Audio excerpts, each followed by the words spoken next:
lo que va a ser normal tanto anatómicamente como fisiológicamente, ¿cierto?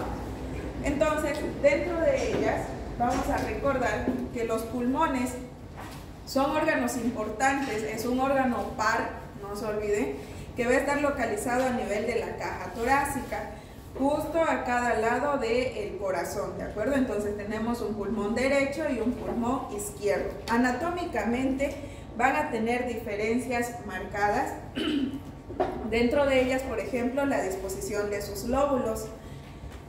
El pulmón derecho va a presentar la presencia de dos fisuras, ¿de acuerdo? Una superior y una inferior, que va a dividir el cuerpo del pulmón derecho en tres lóbulos, un lóbulo superior, un lóbulo medio y un lóbulo inferior, a diferencia del pulmón izquierdo, que presenta únicamente una cisura, que va a dividir el cuerpo del pulmón izquierdo en dos lóbulos, uno superior y uno inferior, ¿de acuerdo?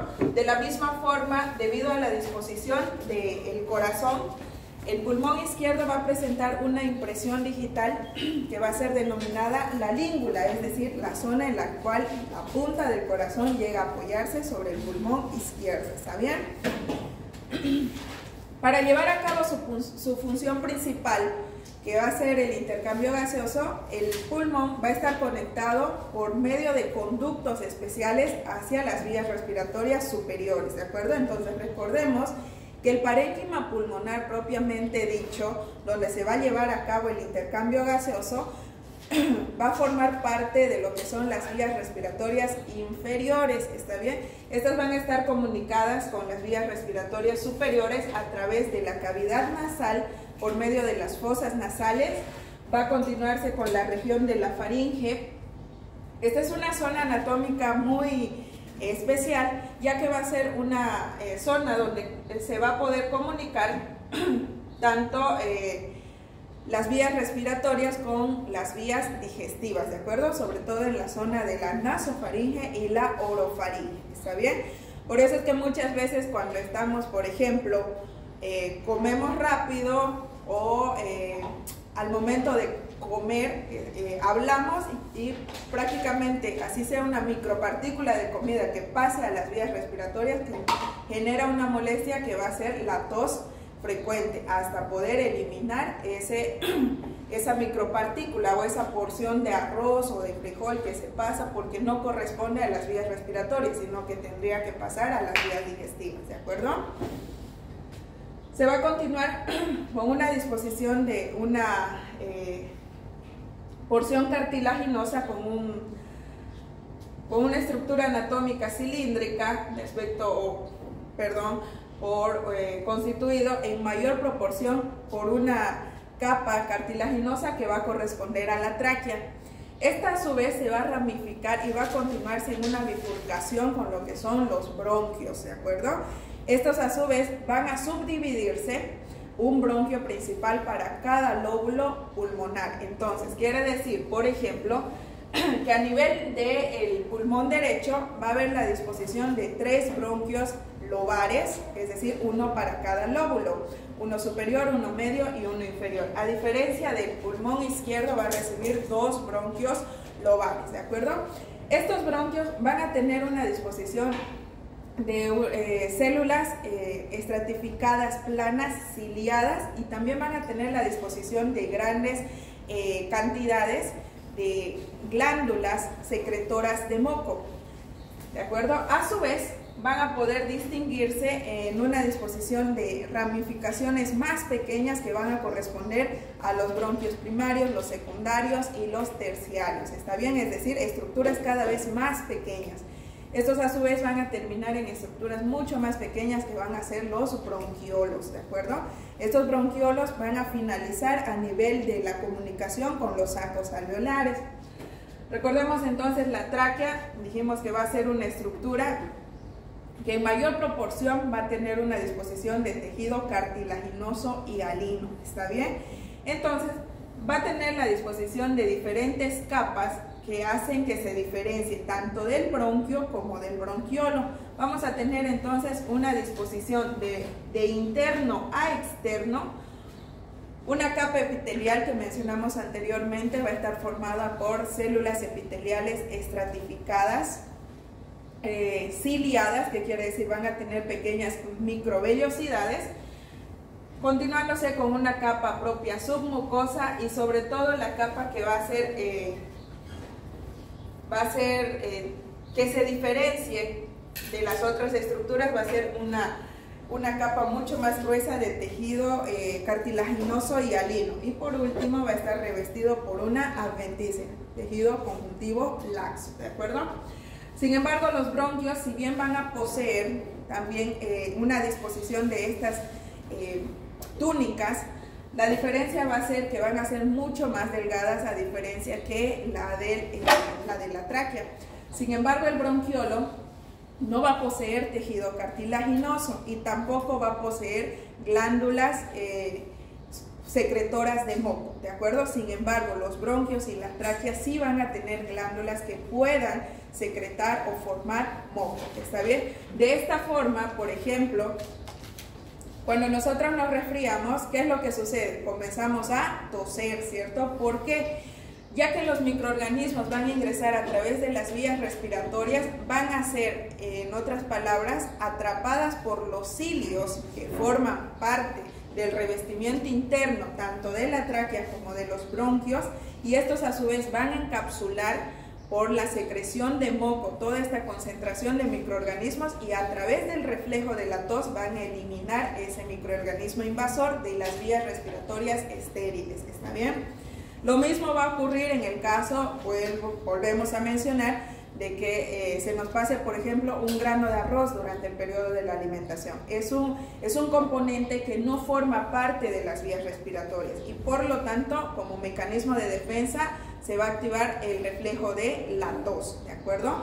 Entonces, a diferencia de ellos, por ejemplo, los bronquiolos no van a tener esa capacidad de poder secretar moco.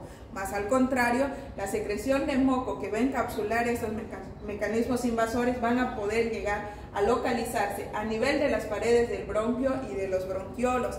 Pero cuando son cuadros recidivantes o cuadros más graves, estos ya van a poder llegar a localizarse a nivel de los espacios alveolares, ¿de acuerdo?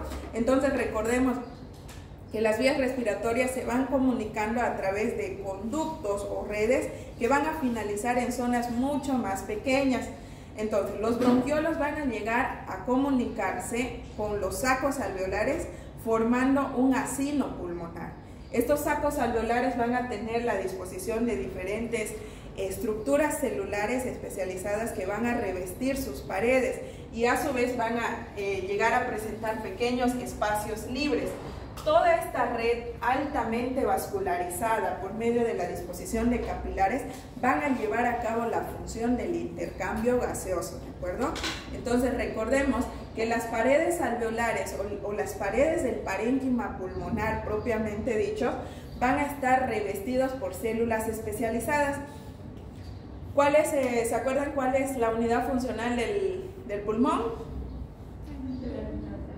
¿Cómo? ¿Cuál es la unidad funcional? Ya, el alveolo, pero a su vez el alveolo va a estar formado por células más pequeñitas. En el corazón, ¿cuál era la unidad funcional? El miocardiocito. En el cerebro, la neurona. Y en el pulmón, el neumocito, ¿cierto? Justamente los alveolos o las paredes alveolares van a poder estar formadas por la disposición de múltiples células, valga la redundancia, por capilares a este nivel. ¿Qué capilares tiene el pulmón? Continuos, discontinuos, fenestrados. ¿Se acuerdan? ¿Por qué? Capilares continuos, ¿cierto? Esos capilares van a revestir altamente todo lo que son las paredes de los alveolos o los sacos alveolares. A su vez van a tener una disposición de macrófagos, de linfocitos, que se van a poder disponer sobre una membrana basal. Y por ende, las células más importantes de todo este revestimiento van a ser lo que acabamos de mencionar como unidad funcional, que van a ser los neumocitos, ¿de acuerdo? Estos neumocitos van a distinguirse en dos tipos de células, los neumocitos tipo 1 y los neumocitos tipo 2. Los neumocitos tipo 1 van a ser aquellos que van a tener una disposición casi plana, ¿de acuerdo? Son aquellos que van a revestir en una mayor proporción todas las paredes alveolares. Pueden ser, por ejemplo, entre el 95 al 97% de toda la superficie alveolar. ¿Está bien? Sin embargo, los neumocitos tipo 2, que van a ser células mucho más grandes, o de aspecto redondo o de aspecto cúbico, van a recubrir entre el 3 o el 5% de todas las paredes alveolares. ¿Cuál va a ser la diferencia? Estos neumocitos tipo 2 van a ser células capaces de sintetizar factor de necrosis tumoral, van a tener la capacidad de sintetizar factor surfactante, por ejemplo, y van a ser capaces de replicarse más rápido, a diferencia que los neumocitos tipo 1. O también van a poder colaborar justamente para la reparación de los neumocitos tipo 1, ¿de acuerdo? El surfactante va a ser un factor muy importante que va a llegar a recubrir por completo todas las paredes alveolares como una membrana protectora para evitar que los líquidos pasen y ocupen los espacios alveolares libres. Por eso es que, por ejemplo, cuando un bebé nace prematuro y no ha llegado a hacer maduración pulmonar, aquellas personas que han formado parte o han tenido familiares embarazadas o aquellos que ya han tenido hijos, por ejemplo, saben que se les hace una maduración pulmonar a través de la colocación de corticoides, ¿cierto? Eso para que justamente posterior al nacimiento el bebé no pueda tener un aumento de lo que es la permeabilidad de las paredes alveolares y que permitan que el líquido pase y ocupe estos espacios libres. Entonces es como una membrana protectora. Si el bebé nace prematuro y no se realizó, por ejemplo, maduración pulmonar, se encuentran surfactantes sintéticos, por ejemplo, que a través de la colocación de un tubo orotraqueal se introduce directamente hacia las vías respiratorias del bebé, ¿de acuerdo? Recordemos entonces que como cualquier órgano, este también va a tener su disposición de membranas que van a llegar a recubrir para formar una especie de protección, que en este caso va a estar formando la disposición de un tejido conjuntivo denso o de aspecto seroso que va a corresponder a la disposición de la pleura. Vamos a tener una disposición de dos pleuras, ¿cierto? Que van a nacer justamente en la porción inferior y en la porción del ilio pulmonar. Llegando a revestir inicialmente desde la parte más interna del pulmón, completamente pegado, va a corresponder a la primer pleura, que va a ser la pleura visceral, ¿cierto? Y a partir de esta, en un nivel inferior, van a hacer una segunda reflexión que recubre en una segunda oportunidad al pulmón, que va a formar la pleura parietal. Entre ambas pleuras va a haber un pequeño espacio, que generalmente es de 15 micrómetros, ¿de acuerdo? Y este pequeño espacio libre va a corresponder al espacio pleural. Y a su vez este espacio va a estar ocupado por un líquido también de aspecto seroso, que va a ser una disposición de proteínas y lípidos, que va a corresponder a el líquido pleural. De la misma forma como protegía el pericardio al corazón, en este caso la pleura protege al pulmón de no poder realizar roces, por ejemplo, en todas las estructuras de la cavidad torácica.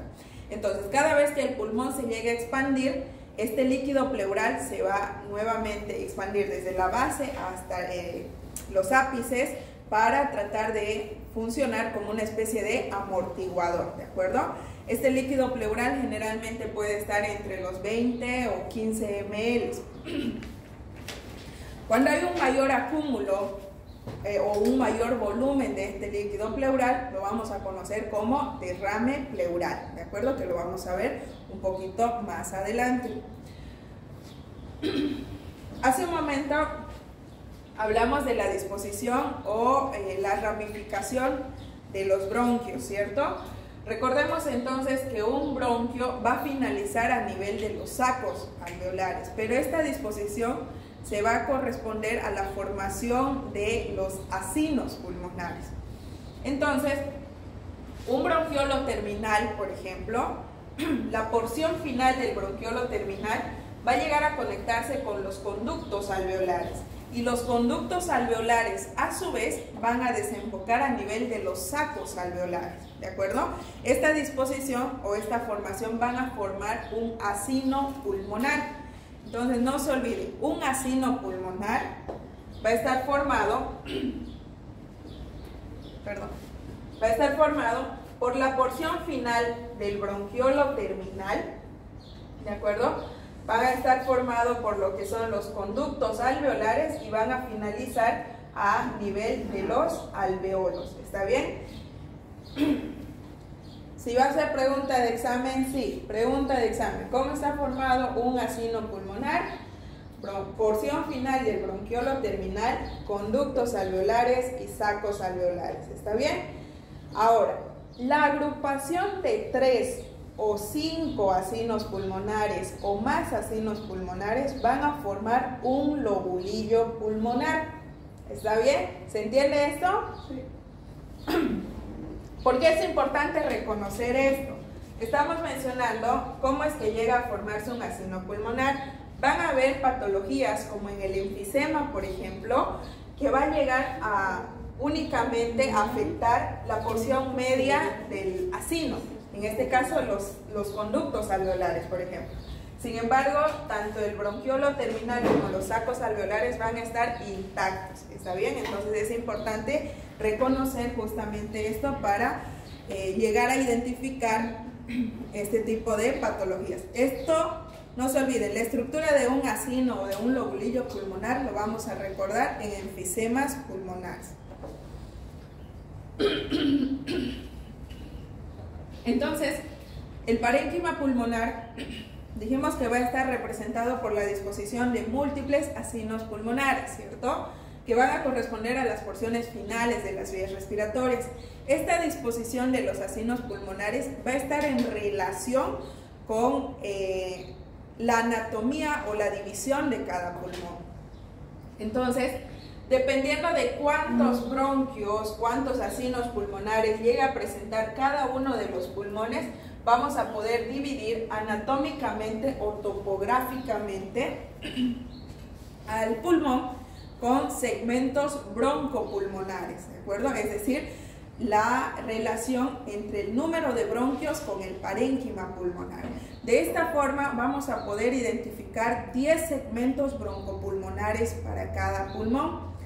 10 para el pulmón derecho en relación con sus 3 lóbulos y 10 para el pulmón izquierdo en relación con sus 2 lóbulos. ¿Está bien?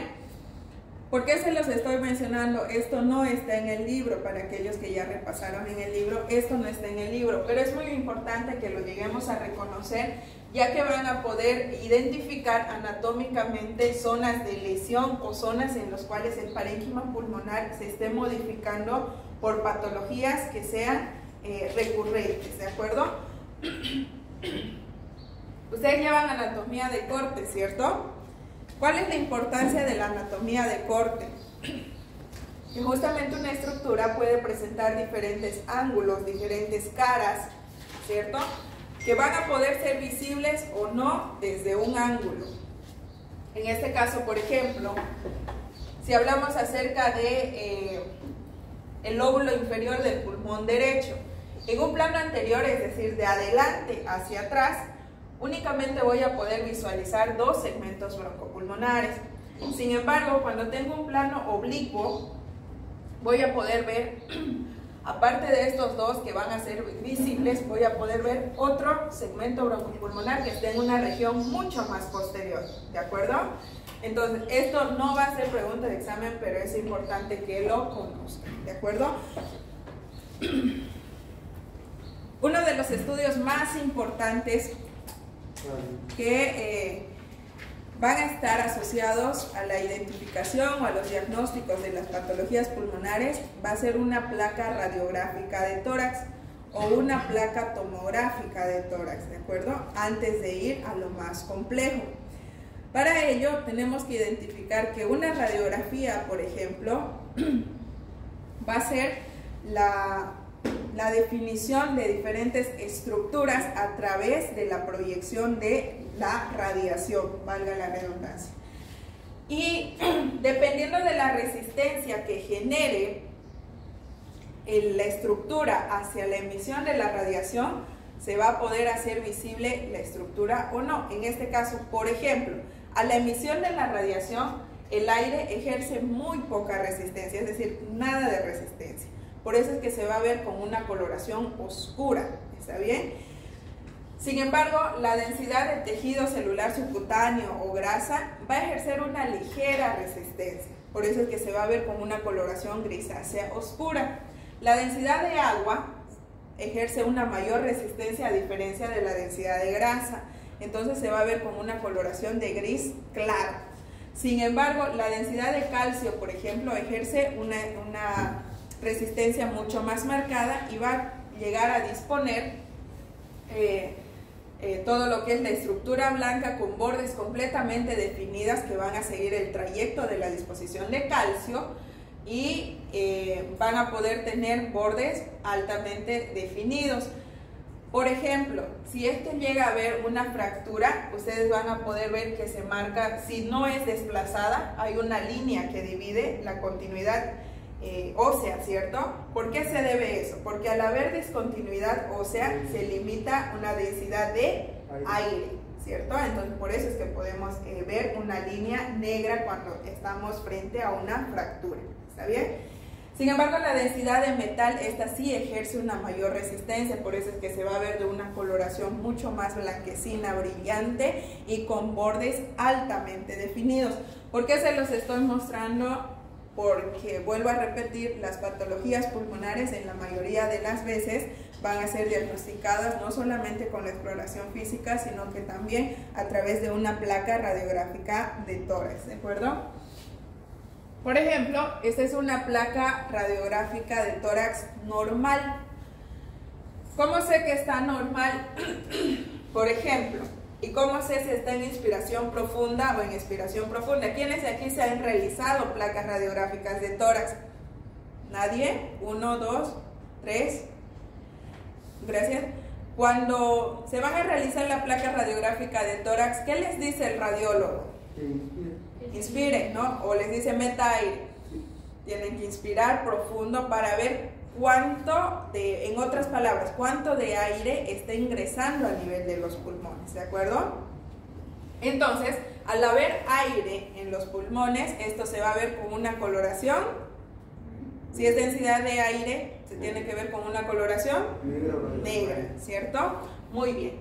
Sin embargo, muchas veces esto que está cerca al ilio, por ejemplo, o estas zonas generan confusión, porque hay zonas en las que no hay tanta densidad de aire como en este caso, ¿cierto? Toda esta red que parecen pequeños hilos que salen a través del ilio pulmonar van a ser tanto la trama vascular, que puede llegar a modificarse, y toda esta densidad que nosotros vemos a este nivel va a corresponder a la sombra de los omóplatos. Cuando nosotros estamos viendo anatómicamente la comparación de un órgano que es par, tenemos que poder compararlos tanto en la exploración física como en el estudio imagenológico.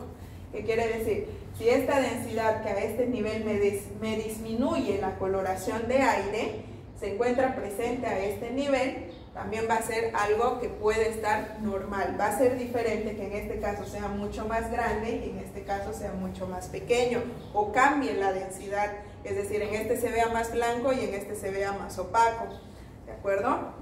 En este caso, por ejemplo, vamos a poder ver una densidad de aire centralizada. ¿A qué creen que corresponde esto? Si está central arriba es la tráquea. Muy bien. En una placa radiográfica de tórax nosotros vemos al paciente en sentido invertido. Es como que ustedes me estén viendo a mí. El lado derecho de ustedes ve mi lado izquierdo y su lado izquierdo ve mi lado derecho, ¿de acuerdo? Sin embargo, en la tomografía es muy diferente. En la tomografía yo puedo prácticamente ver al paciente del mismo lado en el que yo estoy. ¿Está bien? Entonces, por ejemplo, este va a ser el pulmón derecho y el pulmón izquierdo. Para ver el grado de penetración de las radiografías, yo tengo que poder identificar los cuerpos vertebrales. En este caso, por ejemplo, estas pequeñas puntitas que ustedes ven van a ser parte de los cuerpos vertebrales. Si yo puedo ver entre 4 a 5 cuerpos vertebrales, tiene buena penetración. Si yo veo entre 6 o 7 cuerpos vertebrales, ya la placa va a estar muy penetrada. ¿Qué quiere decir? Que voy a poder valorar densidad ósea y no parénquima pulmonar. ¿Está bien? Otra de las características puede ser la densidad ósea en las clavículas. Por ejemplo, a este nivel vamos a poder ver si mi paciente estaba en una posición normal, es decir, si están lineales o si tenía algún tipo de rotación, ¿de acuerdo?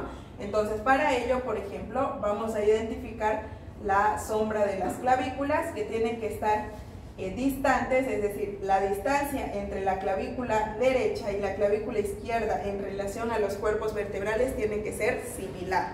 ¿Está bien? O en algunos casos, por ejemplo, va a haber una disposición en la cual la clavícula esté mucho más alta que la otra, que quiere decir que mi paciente o se movió o no estaba recto.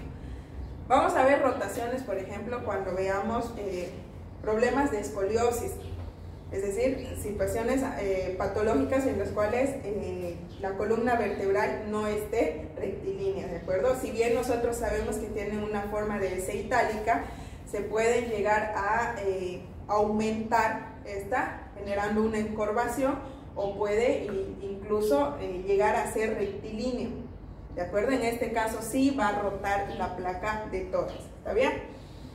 Ahora, veo densidad de aire, veo densidad de todo esto que vemos a este nivel, es tejido adiposo o densidad de grasa, ¿está bien? Esto ya vamos a identificarlo como densidad de líquido.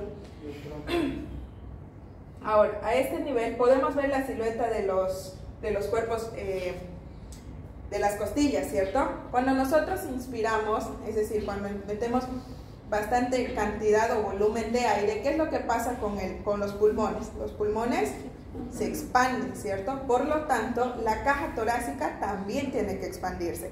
De esta forma es que las costillas van a volverse casi rectilíneas u horizontales. Y cuando expiramos, por ejemplo, es decir, cuando eliminamos la concentración de aire a nivel de los pulmones, ¿qué va a pasar con los pulmones? Se contraen y por lo tanto el tórax o la caja torácica también se relaja y vuelve de esta posición a esta posición, ¿de acuerdo? Por lo que en una inspiración profunda los cuerpos vertebrales van a estar horizontales o rectilíneos, y en una expiración las costillas van a estar oblicuas, ¿de acuerdo? Recordemos que ya habíamos mencionado, esto es una característica muy importante, determinar el índice cardiotorácico para ver si mi paciente tiene cardiomegalia o no. Es importante reconocer una cardiomegalia en el caso de patologías pulmonares. Sí, recordemos que el corazón y los pulmones van a trabajar de forma conjunta, ya que el corazón, al ser más grande y trabajar menos, el pulmón cada vez va a trabajar más de lo necesario. Por lo tanto, se puede desarrollar insuficiencia cardíaca e insuficiencia respiratoria. ¿Está bien? ¿Qué creen que sea esto? Esta es densidad de... ¿Qué densidad creen que sea esto? Líquido. Lo que está por encima es líquido, ¿cierto? Densidad, todo esto. Esto va a ser la silueta diafragmática. Muy bien. Pero a este nivel, si notan la diferencia, va a ser algo completamente limitado, que parece ser aire por encima, por debajo del líquido, ¿cierto? ¿Qué creen que sea? ¿Por qué tendría que haber densidad de aire a ese nivel? Anatómicamente, Este es el lado del hemicuerpo izquierdo. ¿Qué tendría que haber prácticamente a este nivel? El estómago, ¿cierto? El estómago, sabemos que es una estructura anatómica en forma de J, ¿cierto? Que cuando estamos parados, la concentración de jugo gástrico va a estar justamente a nivel del cuerpo. Por lo tanto, la parte de la cabeza o la parte superior del estómago va a estar completamente libre, ocupándose por densidad de aire. ¿Está bien? Entonces esto es conocido como el agujero gástrico. Cuando hay patologías pulmonares, por ejemplo, que sean neumonías o infecciones, esa localización o esa invasión patológica al parénquima pulmonar va a generar un cambio adaptativo.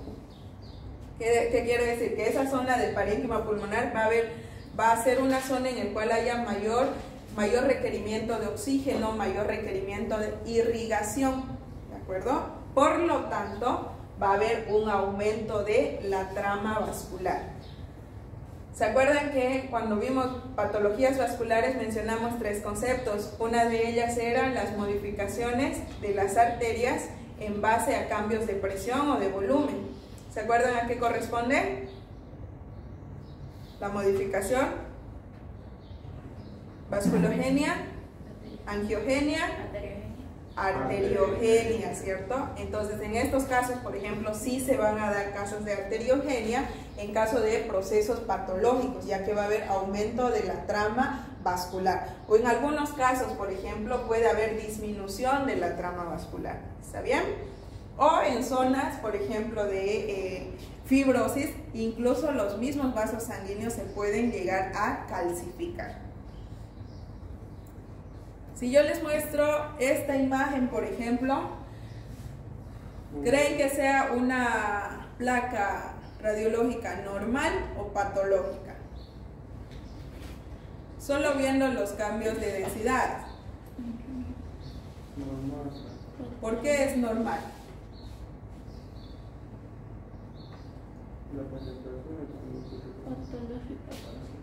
¿Ya? Puedo ver los diferentes 1, 2, 3, 4 cuerpos vertebrales. Está lineal porque veo la disposición de las clavículas. ¿Está en inspiración o expiración? Expiración. Expiración, ¿cierto? Muy bien. Y es mujer. Y es mujer. ¿Cómo saben que es mujer? Por las manos. Muy bien.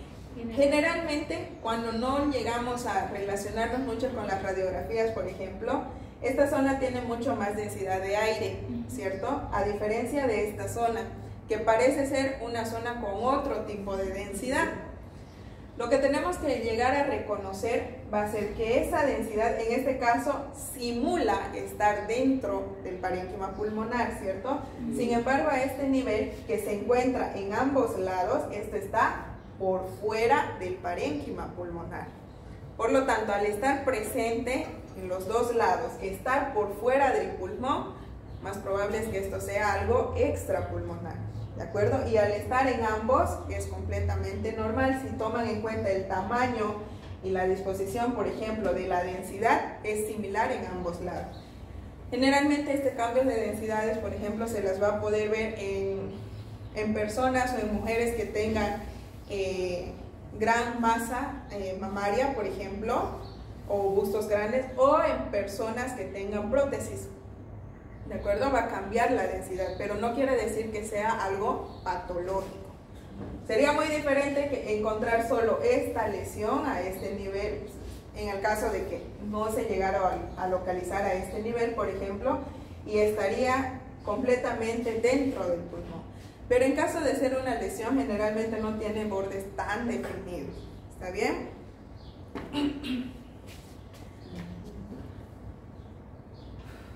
Muy bien, chicos. Vamos a comenzar a hablar acerca de las patologías pulmonares congénitas. Las patologías pulmonares congénitas van a ser situaciones patológicas que pueden tener un origen específico o un origen inespecífico. ¿Qué quiere decir? Que pueden haber situaciones en las que simplemente el bebé va a nacer con esa normalidad por malformación del parénquima, o en algunos casos Pueden ser por causas secundarias al alcohol, por ejemplo al tabaco, al consumo de tabaco de la mamá durante por lo menos las tres primeras semanas de gestación, ¿de acuerdo? Pueden haber situaciones patológicas, por ejemplo, en la que el tamaño del pulmón o del parénquima pulmonar no corresponda al tamaño o no llega a relacionarse con el tamaño y el peso del bebé. ¿Qué quiere decir? Que el bebé puede tener un peso normal, pongámosle 3,500 por ejemplo, y sin embargo los pulmones pueden ser muy pequeñitos y no van a ser capaces de poder realizar ese intercambio gaseoso para satisfacer las demandas también metabólicas y cardíacas del cuerpo del bebé. Es decir, el tamaño de los pulmones es desproporcional al tamaño y al peso del bebé, ¿de acuerdo? En este caso pueden ser únicamente uno de los pulmones o ambos pulmones. ¿Qué quiere decir? Que únicamente un pulmón puede ser más pequeño que el otro, o en algunos casos los dos pulmones son pequeños y no llegan a corresponder o no llegan a ser proporcionales con el tamaño del bebé. ¿Está bien? En este caso, por ejemplo, esto va a llegar a denominarse como hipoplasia pulmonar. La hipoplasia pulmonar entonces va a ser una disminución del tamaño o del número de asinos pulmonares que no es proporcional al tamaño y al peso del bebé. ¿Está bien? Esta formación incompleta del parénquima pulmonar, vuelvo a aclarar, puede ser unilateral o puede ser bilateral. ¿Está bien? En este caso, por ejemplo, vamos a ver ambas placas corresponden a un solo bebé. Pueden ver, bueno, cuando tengan las imágenes, porque ya se las voy a pasar, le van a poder hacer zoom y al proyectarlo cambia mucho la definición, ¿de acuerdo? En este caso, por ejemplo, a este nivel vamos a poder ver la disposición de las costillas. Y a este nivel se encuentran de esta forma. Este está en inspiración o en expiración profunda. En inspiración profunda, ¿cierto? Las costillas están casi rectilíneas y hay mayor densidad de aire. ¿Será que tiene buena penetración? Se ve mucho más blanco de lo normal, ¿cierto? Incluso la densidad ósea no es casi tan visible. En este caso, por ejemplo, el paciente se encuentra en periodo de expiración, ¿cierto? Pueden notar que hay mucha diferencia cómo se ve el aire cuando se inspira y cuando se exhala, ¿cierto? Ahora, en este caso, por ejemplo, ¿cuál es la diferencia? ¿Pueden notar diferencias entre el pulmón derecho y el pulmón izquierdo? Se nota mucho más en el periodo de expiración. ¿Ven la silueta del pulmón derecho? En este caso, corresponde a toda esta zona.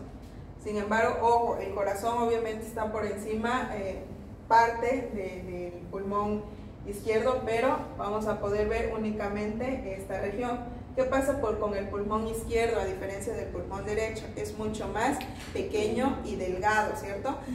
Si no me llega a definir, no me convence esa placa, y puedo decir, puede que esté normal, puedo solicitar una placa de tórax. Y en este caso las densidades van a ser las mismas, solo que van a ser más definidas, ¿de acuerdo? En este caso, por ejemplo, si ustedes notan, la zona donde más se llega a acercar a las bases, vamos a poder ver la disposición de la silueta del pulmón derecho, ¿de acuerdo? Y podemos ver todo lo que es la trama vascular. Sin embargo, el pulmón izquierdo está mucho más delgado y tiene menor trama vascular, ¿cierto? Y esto se lo pueden diferenciar mucho más en esta imagen. Pueden ver la silueta del pulmón derecho y la silueta del pulmón izquierdo. En este caso, por ejemplo, el pulmón izquierdo es mucho más pequeño a diferencia del pulmón derecho. Para aquellos que están pensando, pero anatómicamente, es normal que el pulmón derecho sea más grande y tenga mayor capacidad, ¿cierto? Pero no una diferencia tan marcada. Generalmente el pulmón izquierdo suele ser un poco más pequeño, pero a su vez puede ser mucho más, ¿cómo les puedo decir? Mucho más grueso, ¿de acuerdo? Y si bien tiene mayor capacidad, debido justamente a esta pequeña diferencia anatómica, no va a ser tan marcada, ¿de acuerdo? Ahora, ¿cómo sé que es patológico también? Pueden ver la trama vascular en el pulmón izquierdo, a diferencia del pulmón derecho, que tiene una mayor trama vascular. ¿Por qué creen que, por cuestión de lógica, por qué el pulmón derecho en este caso tendría mayor trama vascular? Si el pulmón que es más pequeño es el izquierdo. ¿O tendría que ser al revés?